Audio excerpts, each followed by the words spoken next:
Преку дебати, но изложби на слики и постери, изведба на монодрамата Сонот на обесправените од текстилната работничка Ивана Грозданова, те се бараат решенијата, но и потикнување на текстилните работници синдикално да се организираат на првата текстилијада во Штип.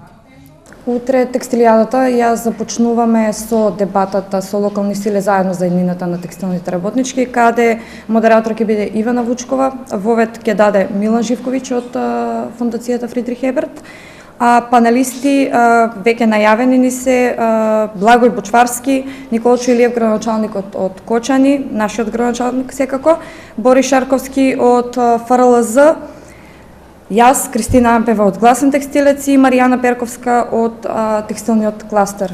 Потоа, истиот ден, започнувајќи од 17 часот, ќе се одржи поетско читање на кое што учество зедоја ученици од средните и основните училишта од Штип и преку овој настан имаме за цел преку стихови да го опишеме животот на текстилните работници. Потоа следи изложбата на студентите од Ликовната академија за која што ќе ве запознае професорката Јана Јакимовска.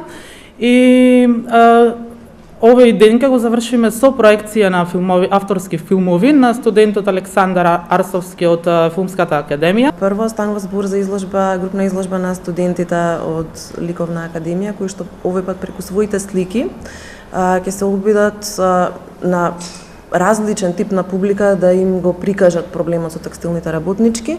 Ампева од Здруженијето Гласен текстилец забележа дека по пресконференцијата пред 3 дена кога објавија дека има притисоци и злоупотреби за враќање на дел од минималната плата, во конфекциите престанале притисокот врз текстилните работнички, а во моментов актуелна е исплатата на регресот за годишен одмор или К15.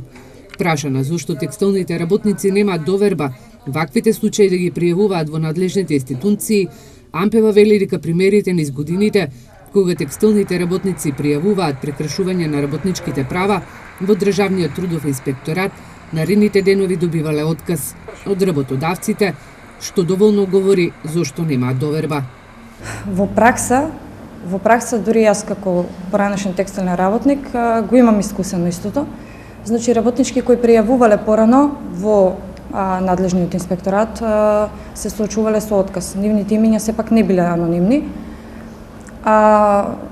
Сега според пријавите гледаме тоа да го направи нели од наше име, од име на Гласен текстилец или од име на Хелсиншки комитет. Ампева забележа дека имаме добар закон за свиркачи, но во реалноста не се имплементира. Инаку првата текстилијада е во организација на Гласен текстилец, партнер е Акто фестивал за современи уметности, а поддржувач е Фридрих Еберт од Скопје и Министерството за култура преку Нов културен бран.